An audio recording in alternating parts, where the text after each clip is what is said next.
Hi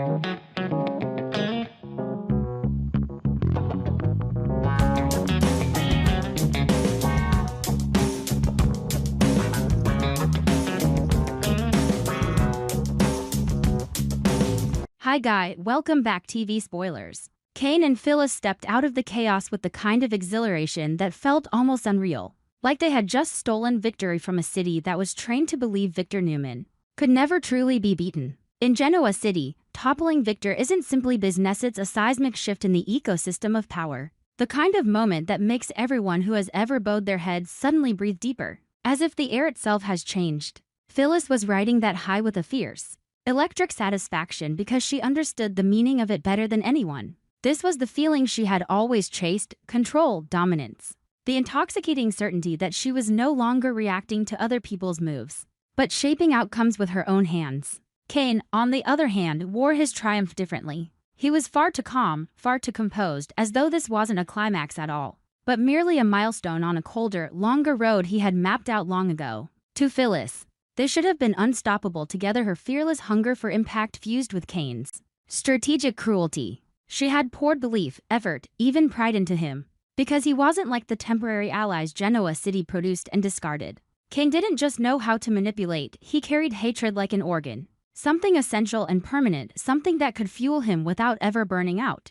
The way he spoke about Victor, the promises he made, the certainty in his eyes. Phyllis had wanted to trust that it meant something. She had wanted to believe she wasn't going to end up alone again, chasing smoke while someone else walked away with the prize. Kane made her feel chosen, not tolerated. He made her feel like she mattered to the plan instead of merely being useful. And that belief made her sharper, bolder, more dangerous, because it gave her the one thing she never admitted she craved: not love, not approval, but partnership on equal ground. Yet that sense of being chosen was also the most fragile thing in the world. Phyllis wasn't naive. She had been betrayed enough times to understand that promises in this town came with hidden costs, and the people who made them were always calculating a larger profit. Even when she smiled, even when she celebrated, she watched Kane for the smallest sign of imbalance, something out of rhythm, something too smooth, too convenient. And then she felt it.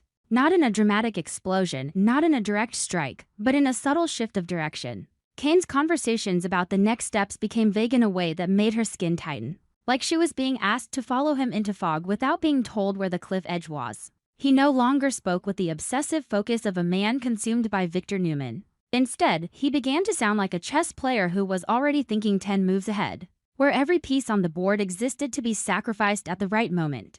That shift had a name: Chancellor Industries. And the center of that shift was Billy Abbott. Chancellor wasn't just a company. It was a symbol of legacy, of conquest, of the kind of power that makes families stare at each other with hunger and suspicion in the same breath. For years, Billy had carried Chancellor like an ache, a dream that never stopped throbbing. He wasn't talentless, but he had always been judged through the lens of instability, branded as the reckless Abbott, the man who would self-destruct the moment he was given too much control. Billy had been forced to fight not just competitors, but the narrative written about him, the shadow of his own mistakes, and the smug certainty of people waiting to say, "I told you so." Kane understood that history perfectly, and he used it. He quietly manipulated financial systems and market pressures until the impossible happened. Chancellor Industries was transferred fully, decisively into Billy Abbott's hands. No dramatic public announcement. No loud takeover. Just invisible strings pulled in the right places, numbers tilting, signatures shifting.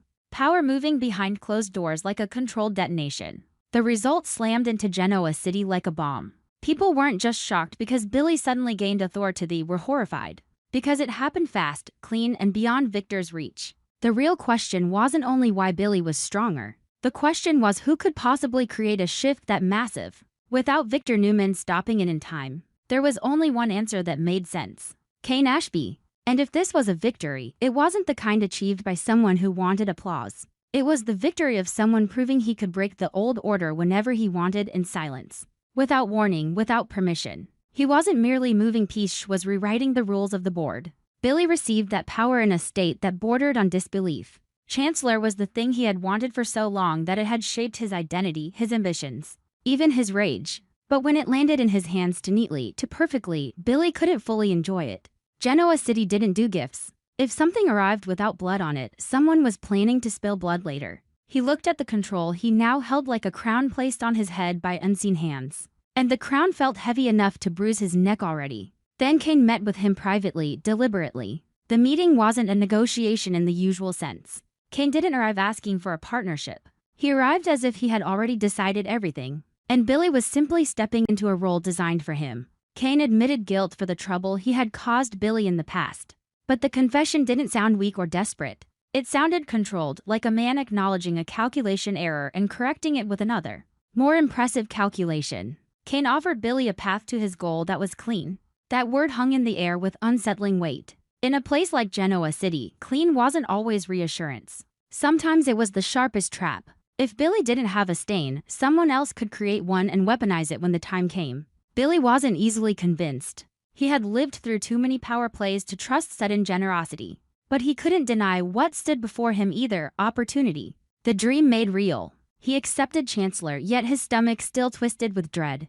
Because he could feel if this power didn't only elevate him, it placed him directly in the line of fire. It turned him into a living battleground between forces larger than him. Billy might have gained control, but he also became a target. Elsewhere, Victor Newman felt the shock like an insult to his bloodstream. Victor wasn't accustomed to surprise. He wasn't accustomed to anything happening in Genoa City that wasn't either created by him or anticipated by him. He had built his empire on the belief that he saw everything first, that he could sense danger before it formed. But Chancellor had shifted to Billy, and Victor had been left staring at the aftermath with no chance to stop the process. The blow wasn't only financial or strategic. It was personal. It was a wound to ego and identified proof that someone had slipped through his defenses without leaving an obvious trail. Victor looked at Billy with a new kind of suspicion, not as a simple rival, but as a weapon being handed to an abbot by someone else's design. Victor's mind narrowed quickly to the only person capable of building such a weapon with precision: Kane. Victor understood at once that this move forced him to split his attention. Kane wasn't simply attacking him directly, Kane was expanding the battlefield. If Victor struck Billy immediately, he would risk doing exactly what Kane wanted: igniting an Abbot-Newman war. That would distract the city, create chaos, and give Kane room to move unseen. But if Victor didn't strike, Billy could stabilize Chancellor into something harder to dismantle. Victor was trapped between two options, both dangerous. And that was the clearest proof of all that Kane's victory wasn't a single punch, it was a strategic chokehold. But the person who felt the deepest pain wasn't Victor. It was Phyllis Summers. Phyllis watched Kane help Billy and felt her reality tilt. She didn't understand it until she understood it too well. Kane was no longer moving in the orbit she thought they shared. He had promised her that Victor was the main objective. He had made her believe this war was theirs. Yet here he was, spending time and brilliance empowering an old rival, Billy Abbott, while Phyllis stood to the side, furious, confused, and suddenly very aware of how easily she could be pushed out of her own story. Her anger didn't explode in shouting or drama. It coiled. It tightened around her chest like a wire. Phyllis hated being powerless more than she hated losing. She hated waiting. She hated guessing. She hated the feeling of being one step behind someone else's intentions. Old memories of betrayal, off being used, discarded, underestimated like ghosts in her bloodstream. And this time the fear was sharper because it was Kane causing it. Kane, the man she believed was her equal ally, was beginning to make her feel like a pawn. Kane told her that giving Chancellor to Billy was strategic, that it would weaken Newman's empire. Because Billy, with new power, would become a destabilizing threat. Kane explained it like a chess master presenting logic. He spoke as if the plan was still theirs, as if everything made sense. But Phyllis felt no comfort. The more reasonable he sounded, the more she suspected she was hearing only the version of truth he wanted her to accept. What unsettled her most wasn't just that Kane helped Billy. It was that Kane stood in front of her and framed it as something she should simply understand, something she should swallow without the full picture. Phyllis didn't want to be reassured like a child. She wanted to be included like a partner. And in that moment, she felt insulted, not because Kane was smart, but because Kane was treating her as someone who didn't deserve the whole map. And then Phyllis noticed something else, something colder. Kane was satisfied. Not satisfied in the way of a man who had won a battle, but in the way of a man who had positioned everyone exactly where he wanted them. Victor disoriented. Billy elevated and exposed. Phyllis uneasy and destabilized. The city trembling beneath rumor and suspicion. Kane didn't look like someone celebrating. He looked like someone waiting for the next reaction. Because the next reaction was the real resource he needed. Billy now stood in the center of a new storm. Chancellor made him powerful, but it also painted him like a target on a wall. Victor wouldn't tolerate an Abbott rising that fast, not after being humiliated by surprise. Billy understood that his personal ambition had become a public war, and every decision he made could drag his family into consequences that couldn't be reversed. He could feel the chill crawling up his spine. This might be the moment he finally proved himself, or the moment he became the easiest sacrifice in someone else's game. Phyllis, meanwhile, felt herself slipping toward a quiet collapse. She had always survived by believing she was in control, even when she wasn't. But now she could sense the floor moving beneath her. She wondered if Kane would turn on her the way others had before. Worse, she wondered if Kane had always intended to. Kane had promised her so much, but promises were weapons in this town. And he was proving himself to be the kind of man who loved weapons. Genoa City buzzed with panic disguised as gossip. The news of Billy's control over Chancellor didn't just spark curiosity. It triggered collective instability. Alliances started to wobble. Trust frayed. People looked at each other with suspicion, trying to guess who would benefit, who would fall, and who would be blamed when the smoke cleared. The deeper truth was obvious even without anyone saying it aloud. King didn't do this out of kindness. King did this because it served something bigger. Victor refused to stay passive. He began calculating, searching for weakness in Kane's move. But what he hated most was the position Kane had forced him into, reaction instead of control.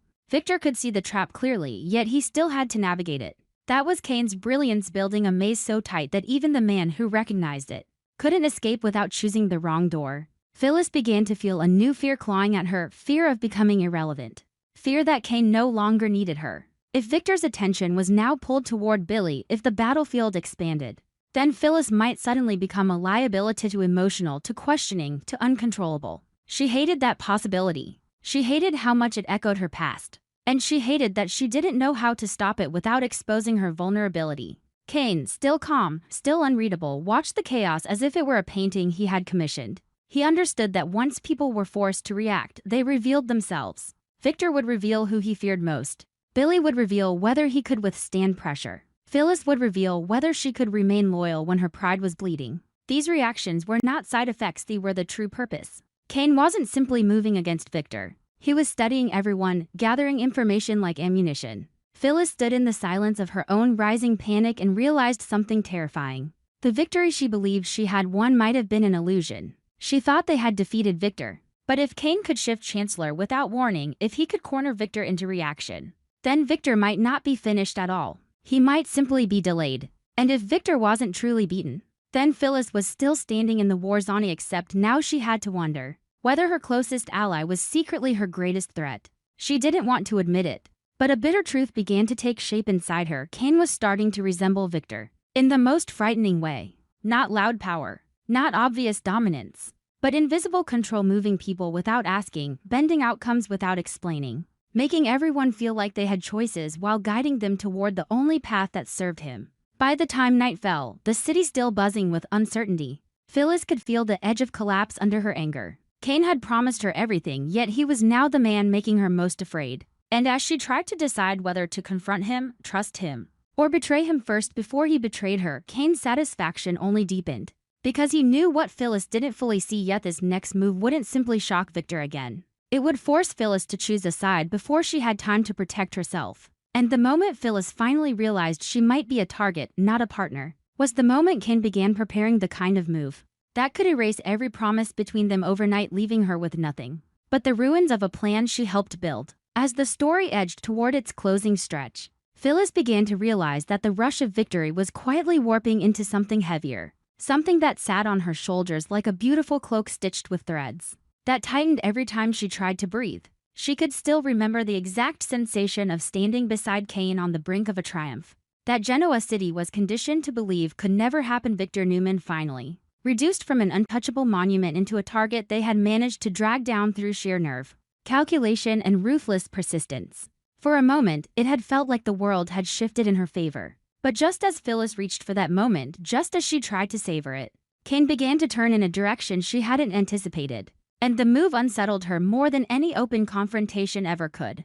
Because with someone like Kane, silence was never empty space. Silence was a curtain, and behind it, something was always moving. Phyllis tried to convince herself that Kane wasn't betraying her, was simply playing a larger game, a deeper one, and she was still part of it. But that reassurance was fragile enough to crack under the smallest pressure. All it took was one evasive answer, one shift in his gaze, one strategic step he refused to explain. And the ground beneath her confidence would tilt again. Kane had promised her so much, and the more he promised, the more dangerous doubt became. Because doubt had the power to unravel her from the inside out. She didn't fear losing power as much as she feared losing meaning. She didn't fear failure as much as she feared discovering that she had only ever been useful an instrument, not a partner. And the longer she looked at Kane, the more she felt an invisible distance growing between them. A widening gap she couldn't bridge with loyalty or shared victories. If Kane truly was trying to correct his past mistakes, then the way he moved toward Billy felt like a blade with two edges, plausible. Even noble on the surface, yet undeniably dangerous underneath. Maybe Kane had finally acknowledged the fracture that Chancellor had caused in Billy's life. Maybe he carried a genuine sense of guilt for the damage Jill had done, and the consequences Billy had been forced to swallow. Maybe in his own twisted way, Kane wanted to return something that should have been Billy's all along. But in this city where kindness rarely exists without conditions, Phyllis couldn't stop herself from wondering if Kane was simply positioning Billy as a shield for his next movie or worse, turning Billy into a weapon that would distract the entire board, while Kane pursued something even bigger in the shadows. Whatever Kane's true motive was, the result felt the same. Phyllis was being forced to stand back, forced to guess, forced to swallow the sickening sense that she was being pushed to the edges of a war she had helped ignite. And suddenly, it wasn't only about Kane and Phyllis anymore. The consequences began to bleed outward into Billy, into Sally, into the kind of promises that sound simple until the world demands a price for them. Billy had promised Sally he would set everything else aside and help her run Abbott Communications. He had sworn he would be her strongest support, the steady presence she needed when the pressure of Genoa City threatened to swallow her whole. Sally had admitted she needed him beside her, not as a luxury, but as an anchor, something real in a city that made love feel like a liability. Yet now, with Chancellor glowing in front of Billy again like a door that had once slammed shut on his ambitions, Phyllis couldn't help but wonder if he could resist the pull. And if he couldn't, would it mean he was about to abandon Sally the way he always had, choosing power over peace, choosing legacy over intimacy, choosing the same destructive pattern that had already cost him more than he ever admitted? Phyllis watched Billy and saw pieces of herself in him, the way power could hypnotize, the way it could drag someone forward even when they knew the cost would be brutal and personal. She understood why Chancellor might lure Billy back, because it wasn't just a title or a paycheck. It was validation. It was proof that he wasn't a joke, that he wasn't doomed to fail, that he could still win against the expectations stacked against him. But Phyllis also knew the unspoken law of Genoa City: whenever someone rises, someone else falls. And sometimes the person who falls isn't the enemy.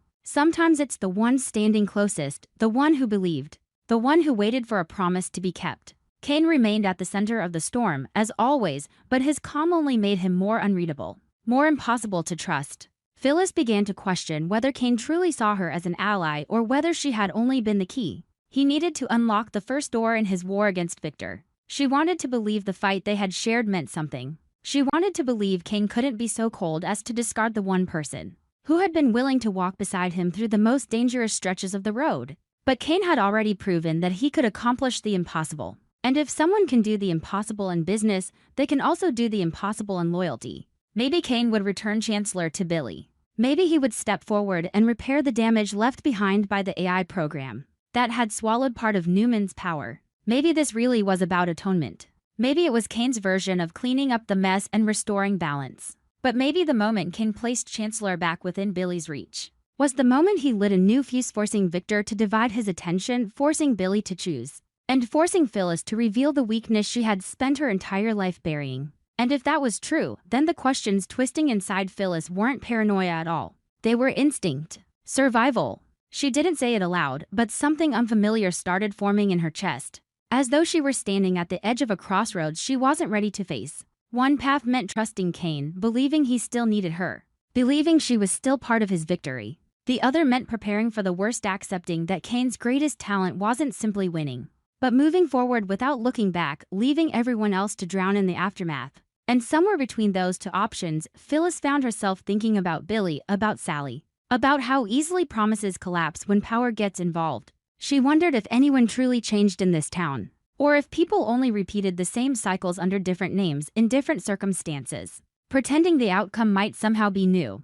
The longer Phyllis thought, the more the air around her seemed to thicken. as if Genoa City itself was holding its breath, waiting for the next turn of the knife. Kane hadn't said everything. Billy hadn't decided. Sally didn't yet know what she might be forced to endure. And Phyllis, despite every betrayal she had cowed stop herself from hoping that this time, at least one of them would mean what they said. But hope was the most dangerous thing of all, because it made a person pause for a heartbeat longer than they should, while someone else used that heartbeat to shift the entire board. And Phyllis could only wonder whether she was watching the beginning of true redemption, or the opening notes of a betrayal far crueler than anything she had allowed herself to imagine. On our TV Spoilers channel, I always seek content inspiration for each video by compiling short video clips to analyze and offer my personal opinions. This channel specializes in analyzing, theorizing, and discussing plot points in the Young and the Restless series from the perspective of a longtime fan. Through this, viewers can gain deeper,